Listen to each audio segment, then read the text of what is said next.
Chapter 6. 3 days later, in the big new cemetery 2 miles from their house, the two old people said goodbye to their dead son. Then they went back to their dark old house.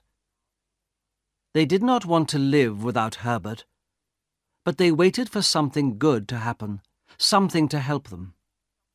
The days went by very slowly.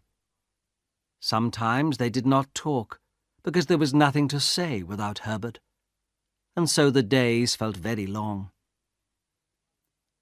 Then one night, about a week later, Mrs. White got out of bed because she could not sleep.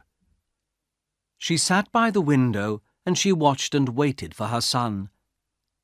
He did not come and she began to cry quietly. In the dark, her husband heard her and he called, "Come back to bed. It's cold out there." "It's colder for my son," his wife answered. "He's out there in the cold cemetery."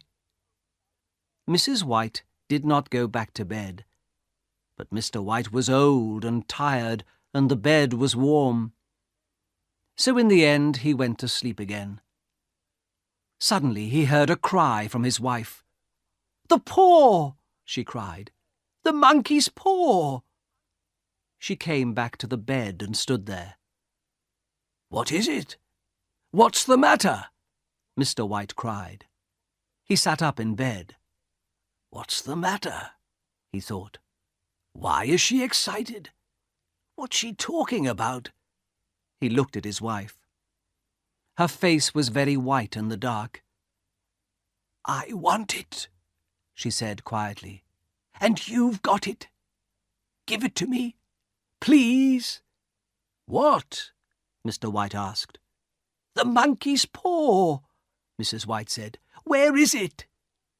"It's downstairs," Mr. White answered. "Why?" Mrs. White began to laugh and cry. "We can have 2 more wishes," she cried. "We had 1, but there are 2 more." "Oh, no, not again! Think, woman!" Mr. White cried.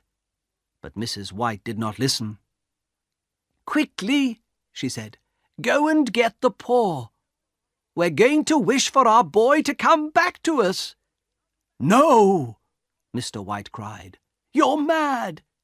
Get it quickly," Mrs. White cried again. Mr. White said again, "Think, woman, think. Our boy was in the machinery for a long time. They didn't want to show him to us. Think. Do you want to see his body?" "Yes, he's my son. I'm not afraid of him," she answered. "You don't understand," Mr. White said sadly, but he went downstairs to look for the monkey's paw. In the living room it was dark, and Mr. White did not have a candle. Slowly he went across the room and he put out his hand for the monkey's paw. He touched it and quickly took his hand away again. "No," he thought, "I can't. I don't want to see Herbert. His face, after he was in the machinery, no." Then he thought about his wife, and he put out his hand and took the paw. In the bedroom his wife waited. She saw the paw in Mr. White's hand and cried, "Quick, make the wish." "I can't," Mr. White answered.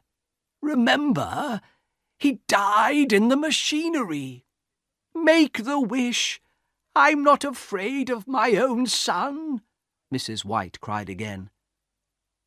Mr. White looked sadly at his wife, but he took the paw in his right hand and said slowly, "I wish for my son, Herbert, to come back to us." Then he sat down in the nearest chair. But Mrs. White went over to the window and looked out into the road. She stayed there for a long time, and she did not move. Nothing happened. The monkey's paw could not do it. "Thank God," Mr. White said, and he went back to bed. Soon Mrs. White went to bed too.